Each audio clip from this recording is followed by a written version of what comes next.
Hello and welcome back everyone to the video series dedicated show on MTV that will gladly spray you in the face with a fire hose. That's right, we're talking about The Challenge Season 37, Spies, Lies, and Allies, Episode 11. And let's start off where last episode left off, and that was Ashley winning against Priscilla in the elimination, staying with her Sapphire team, and now coming back to the challenge house. We have Kyle yelling at the top of his lungs, "Ruby! Ruby for life!" And he's having a grand old time, sort of making a joke, making light of his team and how bad they are. Someone who does not find this funny, however, is Corey. He is drinking what looks to be his almond milk, and he is disgusted with how Kyle is just taking everything as a joke, and he wants to make everyone serious and make Ruby team a real threat in the game. We move on to a conversation between Nany and Ashley, and Nany is worried about her Emerald team being infiltrated by anyone, and she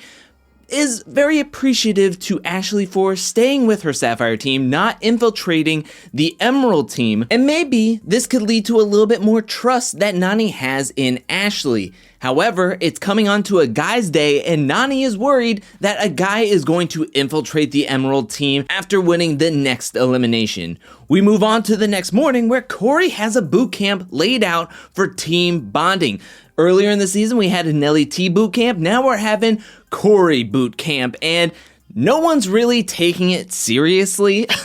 It's in this segment that we learn that Logan kind of pulled on his hamstring a little bit. He needs some time to recover while everyone else is doing this boot camp. And then we have this little foreshadowing moment where Kyle has his little Ruby flag and it gets stolen by Tori, and then he has to wrestle it away from her like a pole wrestle, and he gets it back and he says he's the champion. I wonder if this is foreshadowing something later. Wink, wink, nudge, nudge. To be less subtle, yes it does. Then we get a barrage of phone calls here where Ed is calling his mom. We see Big T calling her sister, Nelson calling his mom, and then Kyle calling his partner, where he gets to see the ultrasound of his baby boy, and he is just all in the feels. He knows exactly who he's fighting for, who he's playing for, why he needs this money. He moves out of that phone call to talk to Amanda, and she gives him a little bit more insight of what to expect when his partner is giving birth, and he is feeling queasy about thinking about mucus plugs and cutting the umbilical cord. And then we see Emmanuel do his best Tori impersonation, and we get this segment of them hanging out with each other, doing some wacky stuff and being like, hey, we're quirky, don't we make a good couple kind of thing. Sure, it's a fun little segment, but let's move on to this week's daily mission called Satellite Sabotage. But this isn't just any daily mission, this is a sponsored daily mission, and they are sponsored by Portable Protein Packs. But the team who wins this daily mission not only wins into the agency, which gets power and safety, but it also gives them cash money and a safe full of these P3 packs. And what you're gonna have to do in this mission is get on this giant rig that's held above water. You're gonna have to make your way all the way around this thing and then take a leap of faith to then pull a plug. The team with the most plugs pulled at the end of their run wins into the agency, or if there's a tie, it comes down to time. And the whole caveat here is that you're gonna have to take a leap of faith to pull the plug. You can't just get safely on the one arm that the plugs are on, pull it, and then jump off. And the sabotage portion of this mission is that the two teams that aren't going can spray the other team that is up on the satellite with a fire hose and spraying them in the face and trying to knock them off. Now, before we get into the rounds and how everyone did, I do want to talk about my overall thoughts about this mission. I thought this was actually a fun mission. I thought this was fun. This kind of reminds me of an older mission where teams are just doing something simple and they're trying to sabotage. They're having a grand old time. Everyone's laughing, cheering, joking around this whole mission. And I thought it was actually pretty decent. My only critique on this mission is that Ruby was at a clear disadvantage with only 5 members, while the other two teams of Emerald and Sapphire had 6, and there were 6 plugs. I know it was slim chances that any of the other teams with 6 players would have gotten all their players to pull a plug, but I can't help but to think that Ruby was at a clear disadvantage only having 5, to where if either Emerald or Sapphire were to have pulled all their plugs, even if Ruby pulled all 5 of their plugs, they wouldn't have been able to win. And it got me thinking, maybe, okay, Corey could have gotten back on and done his round, but that didn't make any sense because the nature of the game is a leap of faith and jumping off to pull the plug. I know it didn't really matter at the end of the day. I just thought that that was a clear disadvantage for the Ruby team. Emerald or Sapphire could have gotten all their players to pull the plug.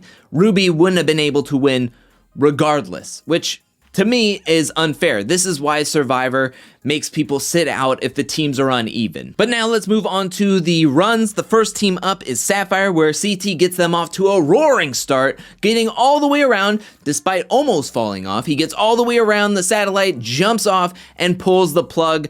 They get 1 plug, and that's all they get as everyone else falls. Nelson got very close but couldn't get it done, and everyone else wasn't even close on the Sapphire team, so they only get 1 plug. Next up, we have Ruby, who Corey gets their first plug. Kyle also gets a plug to put them in the lead. However, Kyle did not do the leap of faith. He jumped to the arm that had the plugs, got the plug, and then jumped off, which is a clear violation. Everyone called him out right when he did it. Big T took a huge fall. Almost reminds me of Leroy in Vendettas. Luckily, Big T was okay. Then Logan's the last one up, and he is able to get to the plug. However, when listening to the aftermath, he sat on that final arm waiting to jump to get that plug for a very long time, thinking his team had 2 plugs, and this could have put them in easy street and very much in the driver's seat to win this challenge. He took his time and then leaped, got the plug. Him and the Ruby team thinks that they got 3 plugs, but the Emerald team is up next and their first 3 players drop like flies. I thought possibly coming into this challenge that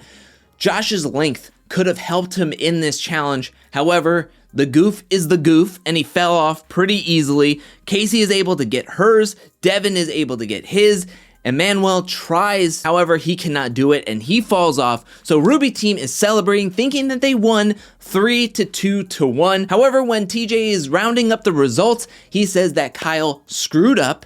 He sabotaged his own team by not taking a leap of faith.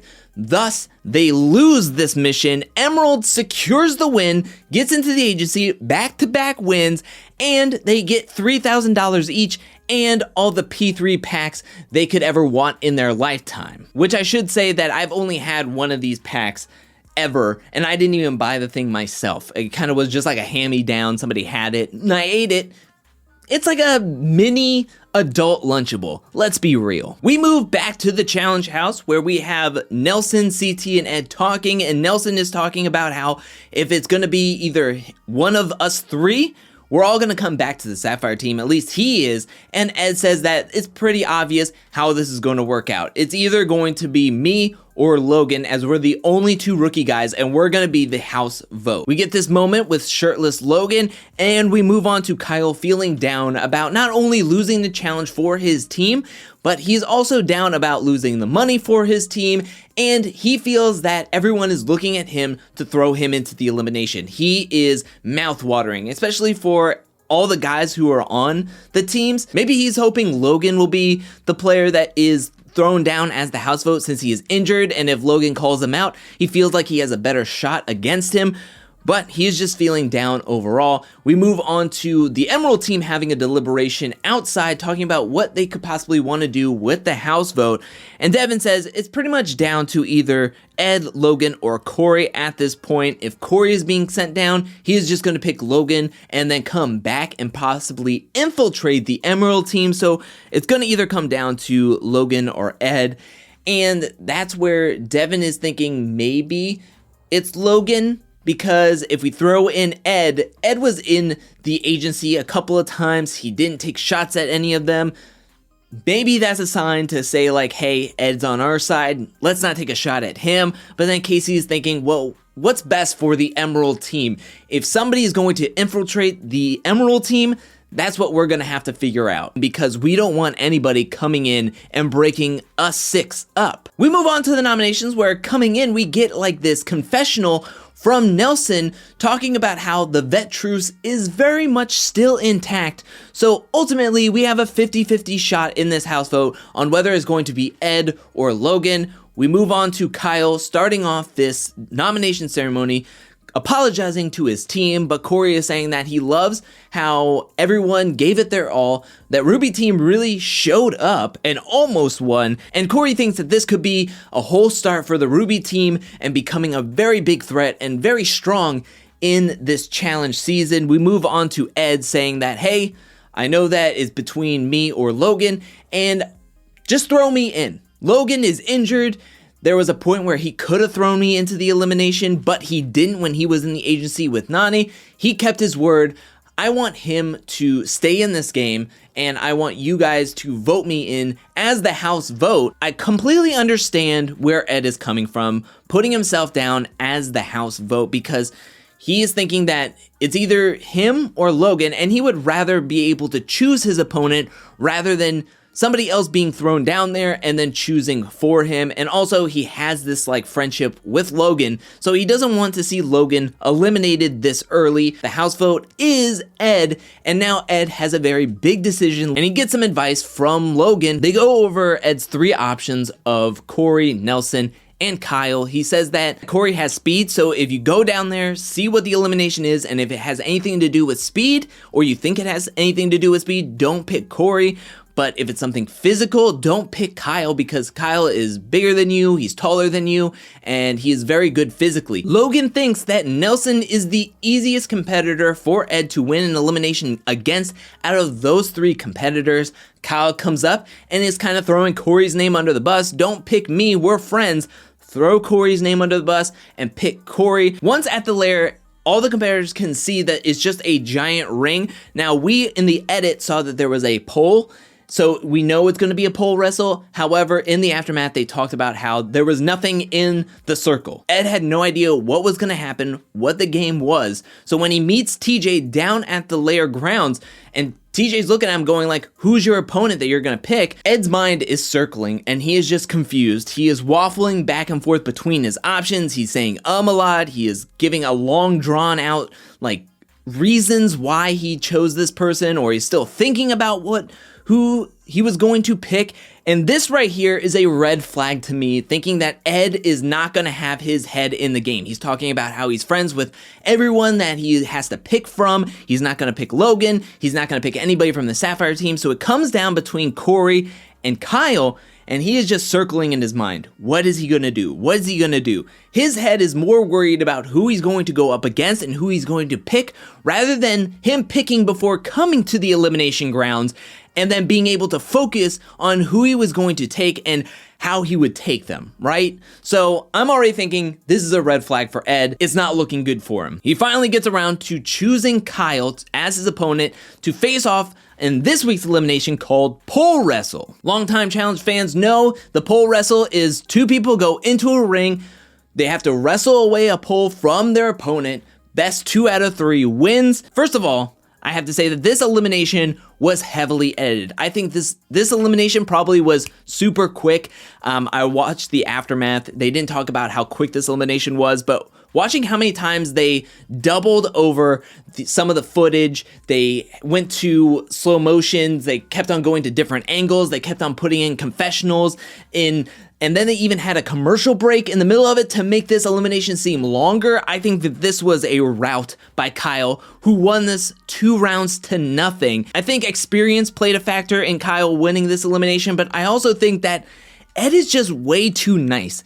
Everyone really likes Ed. He seems to have a great time. He's not taking anything too seriously, but I think he was too nice not picking Logan to face off in this elimination, going up against Kyle, who is a strong friend with him in this game, that I don't think he was putting his all, and he was like really like pushing his effort too. I think he tired himself out. I think the thought of going up against a friend in this game really kind of messed with his head. I think also not knowing exactly who he was going to pick coming into this elimination, into the lair, I think messed with his head as well. Ed will sadly be missed. Kyle, who wins this elimination, is now having to deal with the decision of whether he wants to stay with a Ruby team, go to the Sapphire or Emerald team. Now, he's been very vocal since last episode that he wants to be on the Emerald team. He thinks they are stacked. However, he decides he's going to go to the Sapphire team to be with CT. There's only one other person on that team he can swap with, and that is Nelson, so he does. So now, the Ruby team has Nelson on their team, while the Sapphire team has Kyle. CT is a little wary about having Kyle on the team with him, but those are the new teams heading into the next episode of the challenge, which is the 500th episode of the challenge. Incredible, and it looks like it's going to be a very physical one. It's going to be a headbanger in the challenge. We're going to have to see what's going to happen with the elimination and everything that's going to happen, but we had the first changing of the teams. What do you think about this episode? Let me know that in the comment section below. What do you think about the daily mission? What do you think about the elimination? What do you think about Ed volunteering himself and then picking Kyle? Do you think that was the right choice, or do you think he should have went with Corey? What do you think is going to happen? Which team do you think is going to win the next mission? And who do you think is in the line of fire next? Let me know that all down in the comment section below. And let me know anything and everything you felt about this episode down in the comment section below. But thank you so much for watching. While you're down there, hit that like and subscribe button. I'll be back really soon with more Challenge 37 content, more challenge content, more content in general. But until then, peace.